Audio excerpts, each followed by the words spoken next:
tensor products are very confusing. And last thing I want to do is give you a warning about how not to think about them. So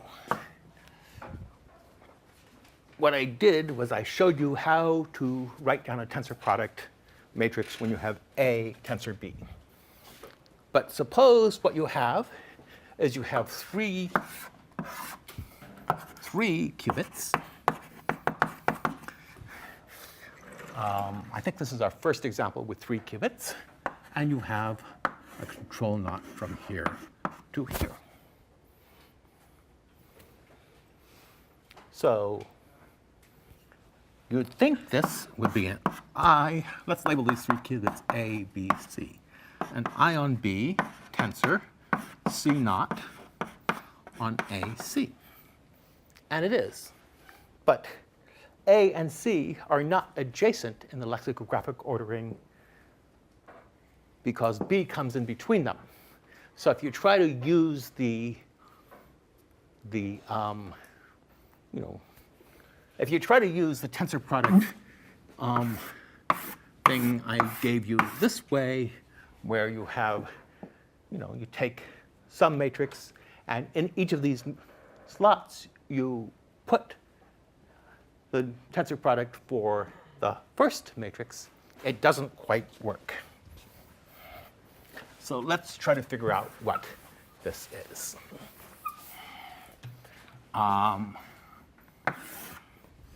So 0, 0, 0, 0, 0, 1, 0, 1, 0, 0, 1, 1, 0, 0, 1, 0, 1, 1, 1, 0, 1, 1, 1.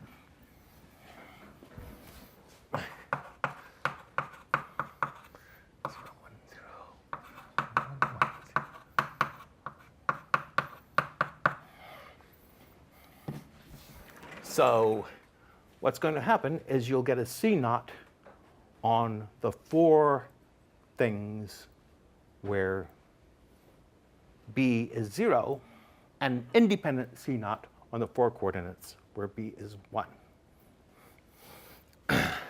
So here are the 4 coordinates where B is 0. And let's write down the C naught. We know what the C naught looks like. And here are the 4 coordinates where B is 1.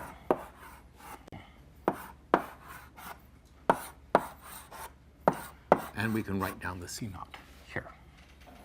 1, 1, 1, 1. So that is this gate, written down with these coordinates. And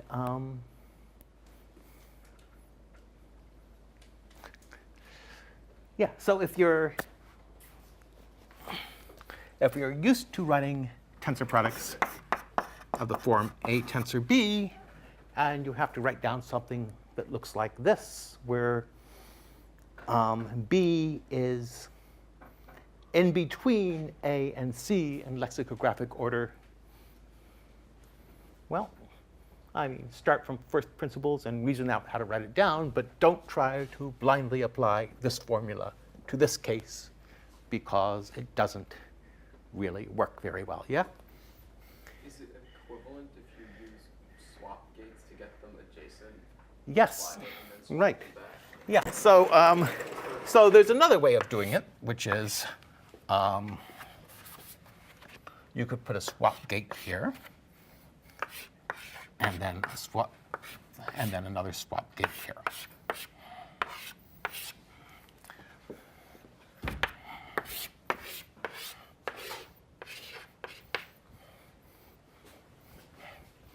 Is that equivalent to multiplying by that matrix on the top board, though?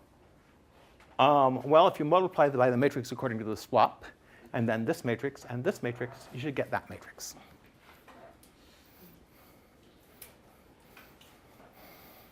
So, yeah, so this is good point in that you never actually have to apply gates on non-adjacent qubits if you have swap gates. But of course, it may take a lot longer to if you have to keep swapping all your bits to qubits so that they're adjacent before you apply a gate to them.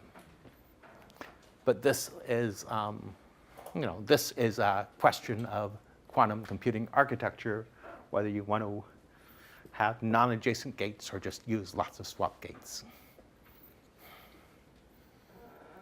Any more questions? Yeah? Is tensor product, does it have any association?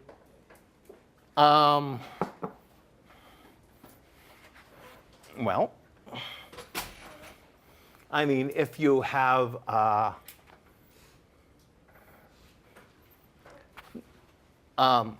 tensor product is just a matrix, so it's associative. But I mean, if you want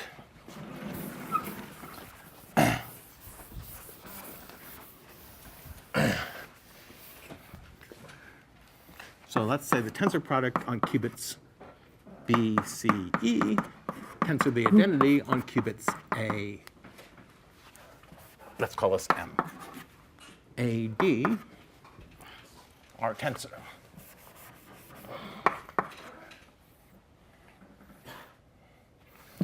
Okay, what do I want to say?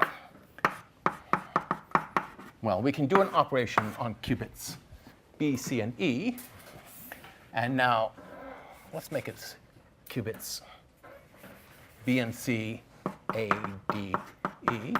And now we can apply another operation, M, A, D, tensor I, B, C, E.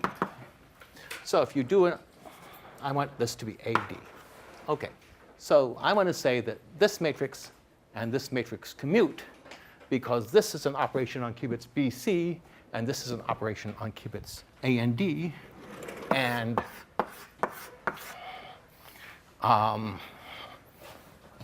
if you're not operating on the same set of qubits, it doesn't matter which of these two operations you do first. But I don't know if that really answers the question. I mean, if you construct a tensor product, yeah, if you construct a tensor product, it's really M, A, tensor, N, B, tensor. RC is equal to some matrix T on A, B, C.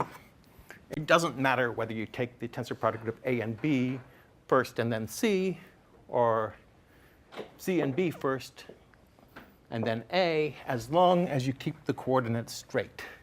So a tensor product really, this matrix really has X, Y, Z. X4 is a coordinate in A. Y is a coordinate in system B. And Z is a coordinate in system C.